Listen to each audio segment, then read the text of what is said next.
left. Off to the fake. He's going to air it out. Deep downfield. Has a man open. And it's caught at the 15-yard line by Van Jefferson. And he gets up and rumbles to the end zone. Matthew Stafford with a bomb. He's got the great arm. We know that. And then Matthew Stafford right there. First touchdown pass as the Los Angeles Rams. The Rams roll. Big win for me. I had the Rams -8, obviously. This is interesting to see. Your daily sports podcast about news, narratives, takes, and gambling. I'm your host, Nick. Like, rate, review, subscribe, etc., etc. It was a great week of college and pro football. It was our first full slate from Thursday to Monday. We have a game coming up tonight. We will talk about that game tomorrow because it's a daily sports podcast and I don't have all day. On Mondays, we're going to talk about football. But a couple other notes.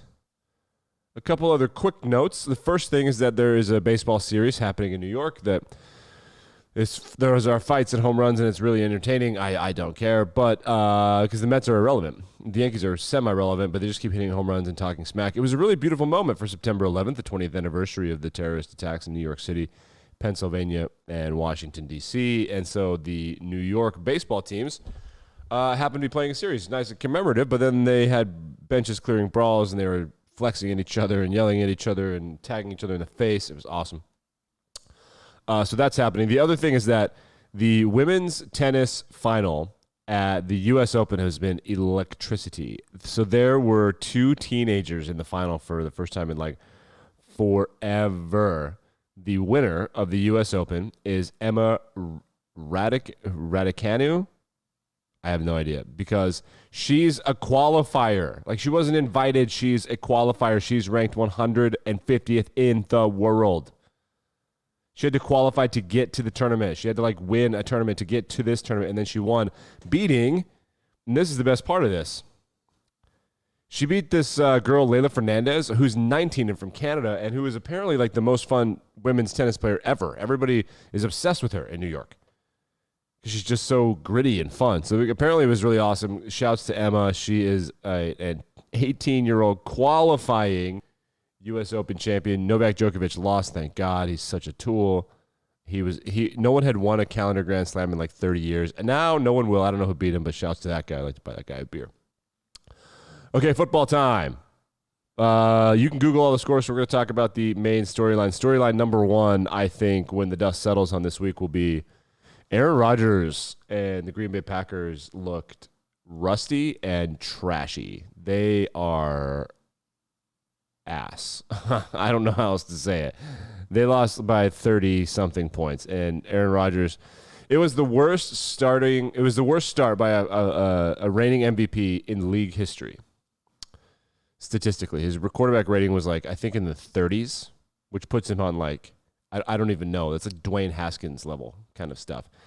It was bad. Next storyline, Jamar Chase had a touchdown pass or 2 touchdown passes. He played well, over 100-yard receiving from the Bengals. The Detroit Lions' 7th overall pick, Penei Sewell, played incredibly well against Nick Bosa, so it appears like they both played well. Number 6th overall pick, Jalen Waddle, played well, so that receiver offensive line storyline still going to have to let the dust settle on that one. The entire NFC North lost, including the Minnesota Vikings in overtime to the Bengals. The Bears got waxed on Sunday Night Football, and Matthew Stafford played statistically the best game of his career in his first game as a Ram. Hilariously, the broadcast showed some random woman that is not Kelly Stafford. They're like, hey, look, it's Kelly Stafford. And everyone was like, no, that's definitely not Kelly Stafford. So I'll bring it up right here. Al Michaels like, is his wife Kelly? No. Look at it. That's not Kelly. Oh, man. It's week 1 for all of us. Yeah, I don't know. That's inexcusable. The Panthers dropped this video of this CGI supersized panther that's probably the size of a semi truck, and it takes the Jets flag, it eats the Jets flag, it hops around. Absolutely terrifying. Good for the Panther. Social media has always been on point. They're really good at this kind of thing. The Jags, man, they look like garbage. That's a really good storyline. The Texans, who apparently are tanking, they have half of their roster are guys on 1-year deals because they just need to you have to field the team, so they have to sign some dudes that are on 1-year deals. So they did, and now they beat the Jags. The Jags are utter garbage. It looks like they're not trying anymore. I know that they are trying. Trevor Lawrence is going to be good. Trevor Lawrence is going to be good, but the tweets are the tweets are hilarious. People are just crushing Urban Meyer. You know what? Florida State job is going to be open soon, I imagine. Yeah, and with that, let's talk about some college football. Florida State lost on a Hail Mary to Jacksonville State because they ran cover 2 on a Hail Mary. That's what they deserve. Notre Dame escaped because a guy for Toledo from the Notre Dame 30-yard line ran it in for a touchdown. Notre Dame it didn't look like they were smart enough to let him in. They just completely blew the play, but as a result of that, they got the ball back and they went down and scored. Texas A&M's quarterback got hurt in like the first play of the game or something, and they almost lost to Colorado. That was good.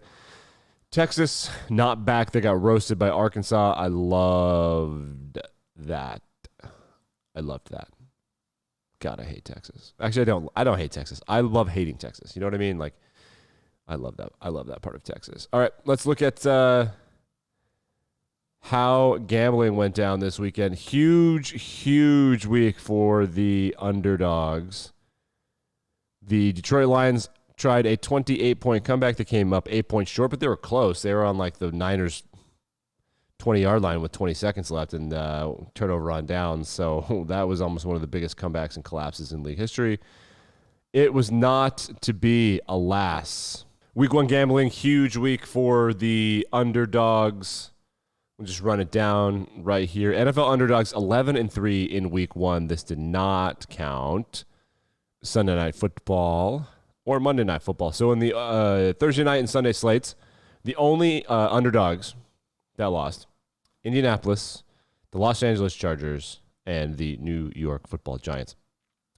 The Lions beat the 9.5 point spread, depending on which book you're betting in. That move was at 7.5, and then it got to 8, and then went to 9. I did not bet it. I was scared of how much it was moving. It moved because of left tackle Taylor Decker. Detroit with an epic backdoor cover. The Philadelphia Eagles look really good out of the gate. They covered the spread. Not only did they cover the spread, but they won outright against the Atlanta Falcons, who look like they're packing it in. I kind of suspected that Atlanta or Jacksonville might be the worst team in the league this year. The Eagles rolling early. We'll see. People in Philadelphia Googling Super Bowl tickets, so we'll see how that works out for them. Cleveland, they pissed it away again. They have a chance at the Chiefs all the time, and they just can't quite figure it out on the road. That's a tough environment. Nobody can blame them, but, man, so close. Houston, like we said, they had a big win. Arizona murdered the Tennessee Titans. Kyler Murray looks like a really good candidate for MVP out of the gate. Had some crazy highlights. The New York Giants, they are trash. Daniel Jones keeps fumbling.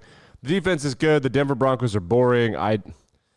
These defensive-minded head coach, you got to get them out of the league. They do not know what's going on. The Chargers go on the road and beat the Washington football team because Ryan Fitzpatrick hurt his hip. Old man Ryan Fitzpatrick hurt his hip. And Miami goes on the road to Foxborough and beats the New England Patriots after Mac Jones' debut looks relatively smooth. In college football, and Notre Dame, we mentioned they lucked out in their victory, but on the game-winning touchdown, Jack Combe broke his finger, popped it back in, ran into the huddle, threw the game-winning touchdown. What a badass. Love to see that guy. That's football guy kind of stuff. A kicker was ejected in the USC game. I don't know who they were playing. Stanford, I think. A kicker was ejected for targeting. A kicker was ejected for targeting in the USC game on the opening kickoff, which is hilarious. He did target. He's kind of the reason the rule is invented because he's going to get hurt if he tries to hit people like that, dude. Just throw your body at him like a normal person. Just kind of fall. Don't do that. I appreciate the effort, but we can't watch a kicker break his neck. God, Jesus. But I guess you're not going to practice tackling at kicking practice. The Oregon Ducks go on the road, and they beat Ohio State. Ohio State made it interesting late, but Oregon beat them at every facet of the game. Oregon, I think, is ranked 4th now. For some reason, Oklahoma gets to stay ranked where they are.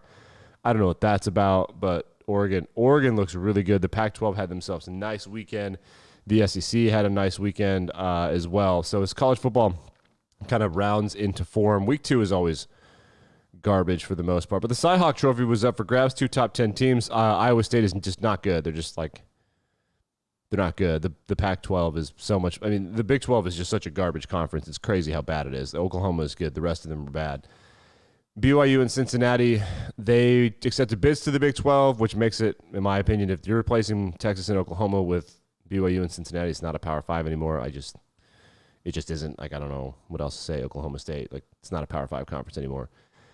But BYU did beat Utah, one of the nastiest rivalries in all of college football. It's been like a decade since BYU beat Utah, and they're not going to play next year, I don't think. But it's a really visually pleasing game to watch. I really do enjoy that one. All right, and that's going to do it for our quick Week 1 recap. Like, rate, review, subscribe to the podcast, make everybody in your life listen to it. I'd really appreciate it. Thanks to all of you that wished me a happy birthday on Sunday on Week 1 of NFL football action. I've got the Raiders plus 4.5. I'm 2-2 in my 5 best bets of the week in NFL football. Could use this one to have a first winning weekend. I will be tweeting. Follow me on Twitter at TribNick. You can find all that stuff in the notes of the podcast. I really appreciate it. Like, rate, review, subscribe, tell your boss, etc., etc. I'll be back and better than ever tomorrow morning.